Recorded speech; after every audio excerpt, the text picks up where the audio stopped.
Guys, मेरा नाम है कविता। तो आज के वीडियो में हम जानने वाले हैं कि क्या बच्चे को डायपर पहनाना हर दिन सही है या नहीं।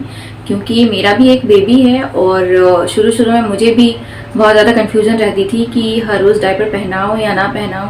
क्योंकि बहुत सारे लोगों में ये धारणा बनी हुई है कि हर रोज़ डायपर पहनाने से बच्चे को रैश हो सकता है या उसे प्रॉब्लम हो सकती है। तो हम आज इस वीडियो में यही जानेंगे कि क्या हर रोज़ आप डायपर पहना सकते हैं, या फिर अगर आप डायपर अगर पहनाते हैं तो आपको किन बातों का आपको ख्याल रखना होता है। वैसे शुरुआत में मुझे भी बहुत डर लगता था कि डायपर आपको पूरे दिन पहनाना चाहिए या नहीं चाहिए, क्योंकि मेरे भी घर वाले मुझे मना करते थे कि आप इतना डायपर मत पहनाओ। क्योंकि शुरू शुरू में जब मेरा बेबी हुआ था उस टाइम मुझे कुछ भी नहीं पता था। तो उस टाइम मैं नैपी ही यूज़ करती थी, कॉटन के नैपीज़ ही यूज़ करती थी हर टाइम में। लेकिन उससे क्या होता है कि आपको बहुत ज़्यादा परेशानी होती है। अगर आप कोई घर के काम कर रहे हो और बेबी को आप सुला रहे हो नैपी में, तो जब भी वो थोड़ी देर में आधे घंटे बाद अगर वो टॉयलेट कर देता है तो वो नैपी गंदा हो जाता है और उसकी नींद भी खराब हो जाती है। तो इस वजह से आप भी परेशान रहते हो, बच्चा भी परेशान रहता है। तो मुझे तो मेरे घर से यही सलाह मिलती थी कि नहीं, डायपर नहीं पहनाना चाहिए। आप किसी वक्त डायपर नहीं पहना सकते। बस अगर आप कहीं पे ट्रैवल कर रहे हो तो आप डायपर पहनाओ, अदरवाइज आप डायपर मत पहनाओ। तो शुरू के 1 महीने मैंने बिना डायपर के ही गुजारे। उस टाइम बहुत ही ज़्यादा प्रॉब्लम होती थी मुझे। रात में बेबी हर घंटे घंटे उठ जाता था, हर घंटे घंटे वो गीला कर देता था अपनी नैपीज़। और दिन में भी दिन में तो अलग बात है, दिन में आप सोए में नहीं रहते हो, बेबी भी चलो अगर गीला कर देता तो आप चेंज भी कर लेते हो। लेकिन रात में अगर आप नैपीज़ में सुला रहे हो तो हर एक घंटे में आपको उठना पड़ेगा, आपको डायपर के नैपीज़ चेंज करनी पड़ेगी। तो इस वजह से बहुत ज़्यादा परेशानी होती है, मॉम को भी परेशानी होती है और बच्चे को भी बहुत परेशानी होती है, क्योंकि दोनों की ही नींद खराब हो जाती है। तब मैंने रियलाइज़ किया कि नहीं, अब डायपर यूज़ करना ही पड़ेगा, क्योंकि बहुत ज़्यादा प्रॉब्लम हो रही थी। एक तो शुरू में बेबी को हैंडल करना बहुत मुश्किल होता है, और आपको उस टाइम आपको दिन में भी अगर बेबी को आप सुला रहे हो तो आप चाहिए बच्चे आराम से कम 3-4 घंटे आराम से सोएं। लेकिन अगर आप डायपर नहीं पहनाते हो तो बच्चा आधे घंटे, उस टाइम बहुत ज़्यादा फ्रीक्वेंटली बच्चे आपके नैपी गीले करते हैं, तो उस टाइम बहुत प्रॉब्लम होती है। तो मैंने भी स्टार्ट करा, जब वो सोने वाला होता है तो मैं उसे डायपर पहनाती थी। और जब वो उठ जाता था तो मैं उसे डायपर फ्री कर देती थी, उसे खुले हवा के कांटेक्ट में मैं उसे छोड़ देती थी। सेम रात के वक्त भी मैं, जब वो सोने का उसका टाइम होता था तो मैं उसे डायपर पहना देती थी और उसे सुला देती थी। तो सबसे ज़्यादा ज़रूरी है कि बच्चा अच्छे से अपनी नींद पूरी करे। अगर बच्चा अपनी नींद पूरी नहीं करता है तो इस वजह से बहुत ज़्यादा वो क्रैंकी हो जाता है, और अगर वो क्रैंकी होगा तो आप भी दिन भर परेशान रहोगे, आप भी रात भर परेशान रहोगे। तो मेरे सजेशन में, जब भी बच्चा सो रहा होता है या सोने वाला होता है, आपको उस टाइम डायपर पहना देना चाहिए। लेकिन ये भी बात है कि अगर डायपर आप पहना रहे हो तो किन बातों का आपको ख्याल रखना चाहिए।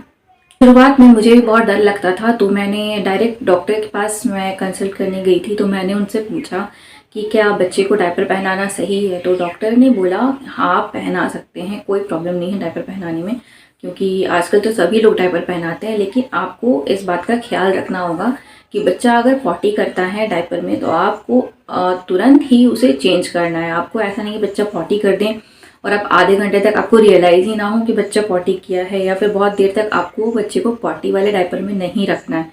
ये बहुत ही ज़्यादा मतलब आपको परेशान कर देगा। अगर बच्चा ज़्यादा देर तक पॉटी वाले डायपर में रहता है तो बच्चे को रैश होने के चांसेस बहुत ज़्यादा रहते हैं। और मेरे केस में भी कभी कभी ऐसा हुआ है।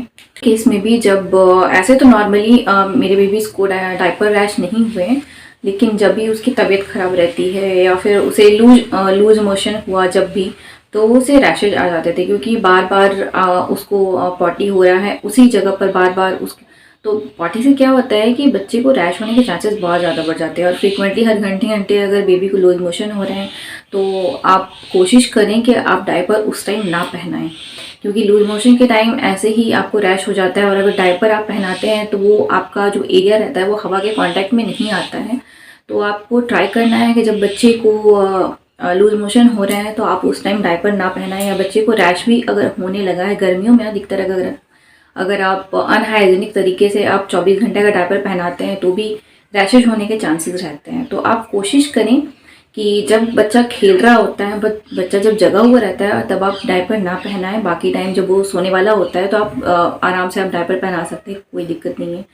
आप और एक चीज़ मैं और करती थी कि जब भी मैं बच्चे को डायपर पहनाती थी तो मैं हमेशा नारियल का तेल उस जगह पे लगाया करती थी। नारियल का तेल सबसे बेस्ट होता है उस जगह को ठंडक देने के लिए, और वो मॉइस्चराइज़र का काम भी करता है।